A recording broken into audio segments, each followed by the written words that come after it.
imagine walking into a hospital, right, with a broken arm. Okay, ouch. Yeah, exactly.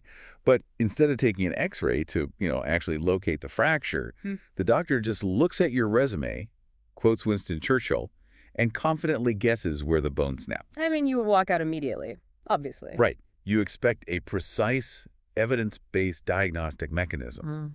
But, and this is the wild part, when we step into the world of global politics and geopolitical analysis, we basically accept that exact method of diagnosis every single day. Oh, we really do. We watch these experts on television diagnosing the fate of entire nations. And just because they sound incredibly authoritative, we assume the diagnostic science is, like, operating under the surface. Yeah, it is the absolute definition of diagnostic muddy waters. And in that murkiness, confidence consistently masquerades as competence. Which is so dangerous. It is. We completely conflate someone's, stylistic delivery with their actual ability to evaluate complex structural realities. And that exact distinction is the mission for this deep dive. Because we are unpacking how we, and that definitely includes you listening right now, how we consume expert commentary. Yeah, getting to the bottom of it.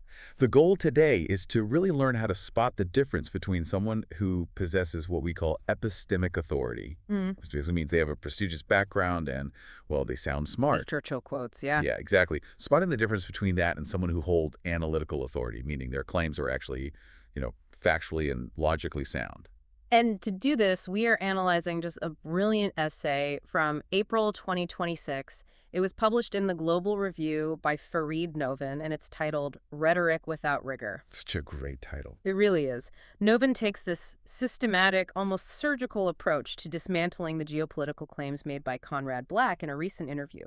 And Conrad Black is, of course, a figure known for a formidable intellectual reputation and a vast, truly vast biographical knowledge of history. Okay, let's unpack this, because the essay begins by examining the foundational claim of Black's worldview, which is all about how we classify a country's power. Right, the categories. Yeah, and Novin uses Black's views on Canada as the prime example of how semantic rebranding can entirely mask an analytically weak foundation. Oh, completely. Because Black insists that Canada should never be called a middle power, right? And instead, he tries to rebrand it as an important power. Right, but the thing is, the term middle power is not some casual insult. Like, it's not a demotion. It sounds like one if you don't know the context, though. Sure, but it is a highly specific, analytically precise concept. It was developed by post-war international relations scholars, people like Robert Cox and Gareth Evans. Okay, so what does it actually mean then? Well, it describes the behaviors and strategic options of states in that intermediate tier of the global hierarchy. Middle powers just don't have the brute force to dictate terms unilaterally. So they have to survive by building coalitions, championing multilateralism, and defending a rules-based order. But Black basically rejects that entire framework. Completely rejects it. He points to Canada's GDP, its membership in the G7, Yeah. and he even references this UN speech made by John Diefenbaker back in 1960 to basically argue that Canada is simply too big for the middle power box. Which is, frankly, a massive stretch. Yeah. It feels like he's just replacing a very precise behavioral definition with a vague, feel-good adjective. Because he is. Important power is basically a conceptual retreat. It introduces vagueness into an arena where policymakers desperately need precision. Right, they need hard data. Exactly. Theorists like Klaus Knorr and Joseph Nye, they have spent decades establishing that economic output, like your GDP, is a necessary metric, but it is wildly insufficient to measure comprehensive national power. Because power in the modern world is multidimensional. Yes. You have to measure multiple engines running simultaneously, essentially. You need military capability, technological autonomy, demographics, the depth of your industrial base. Supply chain resilience too, right? Oh, absolutely. And diplomatic reach. And when you look at Canada through that rigorous multidimensional lens, it chronically underperforms. It really does. It continually misses the NATO benchmark of spending 2% of GDP on defense. And that 2% isn't just an arbitrary club fee. It structurally dictates whether a country can project force and sustain military operations without completely relying on American logistics. which is a huge vulnerability, and then add to that a productivity growth rate that has just, lagged behind the U.S. and Europe for over a decade. Right. Plus a fundamental lack of sovereign industrial capacity to sustain its tech sector independently of U.S. supply chains. Wow, so it's like judging a boxer's capability solely by their social media follower count instead of their actual win-loss record or punch speed. Yes, that is the perfect analogy. Because the follower count, or the GDP, in this case it looks really impressive on a billboard, but when you actually step into the ring, the structural reality takes over. The vibes don't win the fight. No, they don't. But I've got to ask, Mm-hmm. if being a middle power actually accurately describes a prosperous, stable democracy with outsized diplomatic influence, why fight the label so fiercely? Like, is it purely just national ego? Well, vanity certainly plays a role, sure, but the deeper consequence is that rejecting the label allows you to avoid dealing with the structural limitations that come with it. So it's an avoidance tactic. Exactly. If you convince yourself you are an important power simply by declaring it, you start formulating strategies based on an inflated sense of capability. Which sounds dangerous. It's incredibly dangerous. If a government minister starts making trade or defense decisions assuming they have the leverage of a superpower, they court massive strategic miscalculation. Wow. So if the categorization of power is that skewed, we really have to look at the tools being used to build this worldview in the first place. Yes, the methodology. Right. And Black is famous for his historical literacy. I mean, he seamlessly weaves in references to early 20th century demographics and Cold War leaders. It has a beautiful cadence to it. It sounds incredibly smart. It does. But Novin draws a hard line here, asserting that actually knowing history is fundamentally different from doing historical reasoning. Right, because the philosophical requirement for making a valid historical analogy relies on a concept called structural equivalence. The structural equivalence. Okay, break that down for us. So Novin grounds this in thinkers like Max Weber and his use of ideal types, as well as Ernest May and Richard Neustadt's seminal book, Thinking in Time. The core idea is that the foundational conditions of the two eras you are comparing must actually match. So the economic engines, the social contracts, the geopolitical pressures, all of that. Exactly. If the foundation doesn't match, the comparison just completely collapses. And Novin highlights a glaring example of this collapse, right? When Black uses the massive surge of Canadian immigration in 1911 as a template for evaluating population inflows in 2025 and 2026. Yeah, that is a perfect example of the collapse. To apply 1911 to today is to completely ignore the actual mechanics of how economies absorb people. Because things were vastly different. Night and day. In 1911, Canada possessed a vast, unsettled western frontier. The economy was heavily reliant on primary resource extraction and agriculture. It was fundamentally labor-intensive. You could just hand someone a shovel, basically. Literally. Point them to a field, and they immediately contributed to the economic output. Furthermore, the state had almost zero welfare obligations. Right, there wasn't a huge social safety net. No. The per capita fiscal cost to the government for a new arrival was totally negligible. But today's environment operates on entirely different physics. I mean, we are navigating severe urban housing scarcity. Massive scarcity. And the modern economy is capital intensive, which means a worker needs massive technological and infrastructure capital behind them to actually drive productivity. Exactly. And the modern social contract guarantees high fiscal obligations for every single person. We're talking healthcare, roads, schools. You can't just ignore that, man. You can't. Those structural differences are the determinative factors.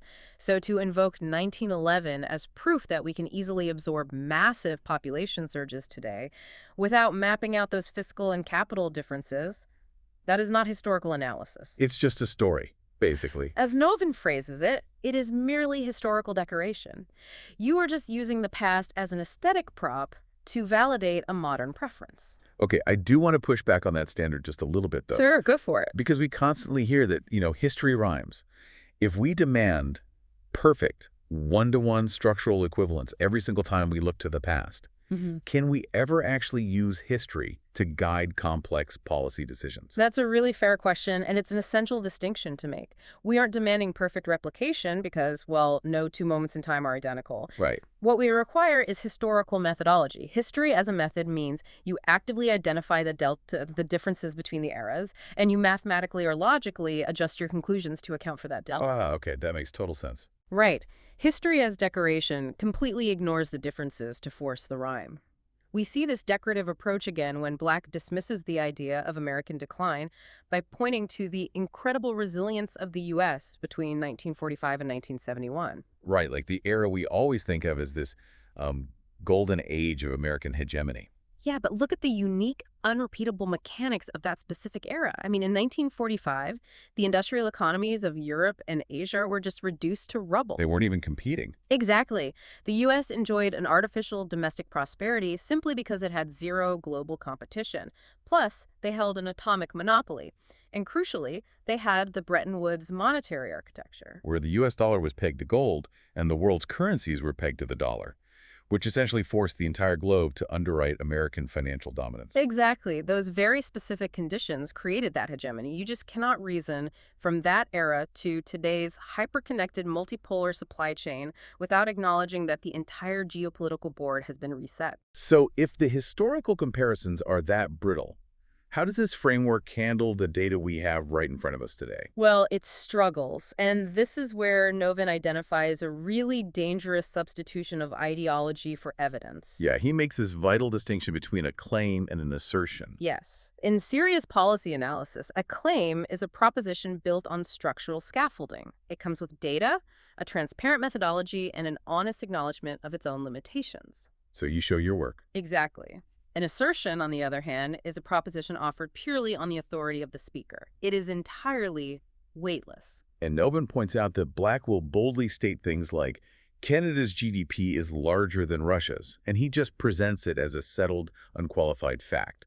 Right, but he never provides the scaffolding. He doesn't clarify if he's using purchasing power parity or market exchange rates. Which is huge. That distinction completely changes the math. It does.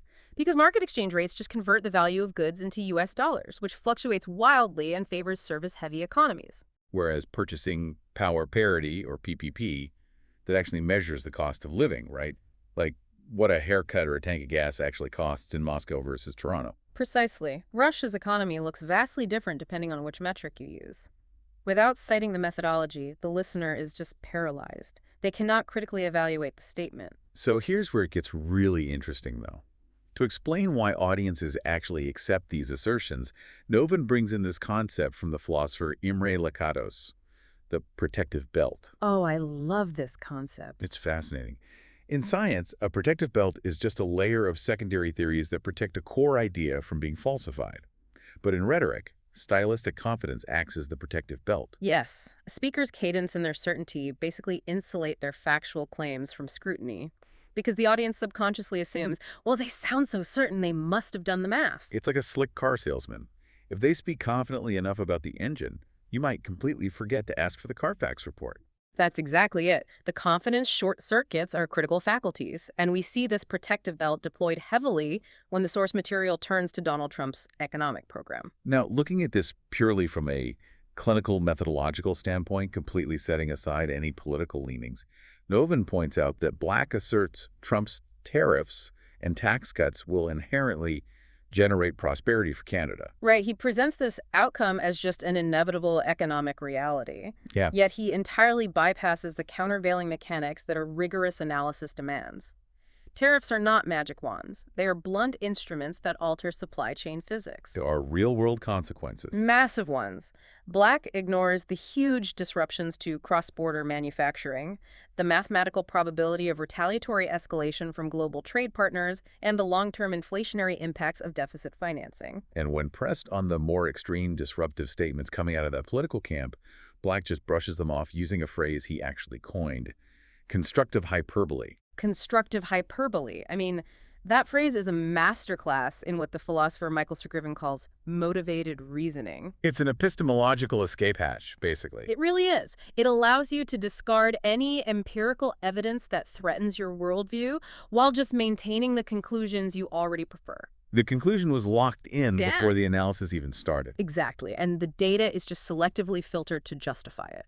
We see that exact same dismissal tactic when Black addresses the work of Niall Ferguson, right? Yes, absolutely. Ferguson is a scholar who has rigorously documented the potential decline of American power, and he cites highly specific mechanisms. Like the compounding math of long-term national debt, the measurable erosion of civic institutions, the historical pattern of imperial overextension.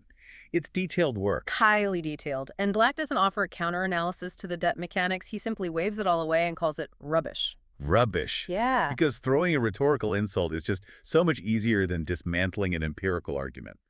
Much easier. But if commentary relies on unverified assertions and motivated reasoning, it inevitably buckles under its own weight. And it produces massive internal contradictions. And Novin maps out those contradictions beautifully. I mean, Black will argue that Canada is a top 10 global actor, while simultaneously admitting it is vastly underperforming compared to peers like South Korea and Israel. Right, and he claims the U.S. is not in decline, yet acknowledges severe domestic social pathologies in the same breath. He champions aggressive tariff policies, but concedes that they generate massive market uncertainty. It's just all over the place. Well, complexity in geopolitics guarantees that positions will have tension. That's normal. But analytical authority requires you to actually provide the intellectual tools to reconcile those tensions. Right, you can't just leave them hanging. No. You have to differentiate between absolute economic decline and relative decline. You have to weigh structural military strength against domestic political instability. But Black doesn't attempt to reconcile the tension. He just oscillates between contradictory positions, leaving the entire framework in a state of unresolved incoherence. Exactly. So if the math is clearly flawed, and the history is primarily decorative, and the arguments are riddled with internal contradictions, it begs the vital question. Why does anyone listen? Yeah. Why does someone like a government minister or a really busy policymaker still take his calls? Why does he command such an immense audience? This brings us right back to the sociology of knowledge. Society just grants certain individuals a massive surplus of epistemic authority. Because of the resume. Because of the resume, the institutional affiliation, Black has a lifetime of biographical acquaintance with world leaders. And he possesses that incredibly articulate, unshakable stylistic confidence. It's like walking into a restaurant that has incredible Michelin star ambiance. The lighting is perfectly dim, the music is elegant, the waiter describes the menu with this flawless French accent. So you just assume the food will be spectacular. Exactly. But if you push through the swinging doors into the kitchen, it's literally just one guy operating a microwave. Oh, man. That is brutal. But the ambiance, the epistemic authority, it tricks you into ignoring the mechanism of how the meal is actually prepared. That is a highly accurate way to visualize it, honestly. Society pre-approves the expert based on the ambiance of their resume, rather than demanding they prove their math on every new topic. Which is wild when you think about the stakes. The critical danger for all of us is when we conflate that ambiance with analytical authority. Being erudite in 20th century military history does not mean you possess rigorous empirical insight into modern defense industrial policy or the macroeconomics of trade diversification. They are completely different skill sets. Completely different. So an interview like Black's is an intellectually stimulating conversation piece. It is highly entertaining. For sure. But for a minister of defense or a trade negotiator, people actually holding the scalpel, treating a conversation piece as actionable, evidence-based guidance is a catastrophic strategic risk. Because the real systemic problems facing modern nations, things like mapping out defense expenditure trajectories, securing tech sovereignty in the age of artificial intelligence, navigating the incredibly fragile U.S.-China dynamic, those challenges do not respond to rhetoric. They require actual data. So according to Novin's critique, what do the actual mechanics of a healthy, analytically sound policy framework look like? Well, a rigorous framework demands disciplined reasoning, first and foremost. It requires transparent sourcing for every single claim. Show the Carfax. Exactly, show the Carfax. It necessitates an explicit acknowledgement of uncertainty, too. The intellectual humility to map out exactly what we do not know. Which you rarely see on TV. Almost never. And fundamentally, it requires intellectual honesty. You have to genuinely engage with the evidence that challenges your preferred outcome, rather than just dismissing inconvenient data as hyperbole or rubbish. So what does this all mean? We have covered incredible ground today, navigating from the semantic traps of geopolitical terminology to the profound dangers of misapplied history and motivated reasoning. It's a lot to take in. It is. But the ultimate takeaway for you, listen right now, is the vital importance of auditing the authorities in your own information diet. We live in an era of absolute information overload, where confidence is honestly the easiest commodity to manufacture. So true. The ultimate credibility of an argument should never depend on the social authority or the cadence of the speaker. It must always be judged on the structural quality of the reasoning offered. Absolutely. So as you navigate the news, podcasts, and articles this week, here's a final thought for you to mull over. The next time you listen to a famously smart expert, ask yourself, are they offering you an analytical claim built on transparent structural evidence? Or are they just handing you a highly decorated assertion wrapped in their own epistemic authority? Exactly. How much of your own worldview is actually held together by the weight of a voice rather than the weight of evidence? The moment you start asking that question, the geopolitical X-ray machine suddenly powers back on. And the actual mechanics of the world become visible. Keep questioning the ambiance, keep demanding the evidence, and we will catch you on the next deep dive.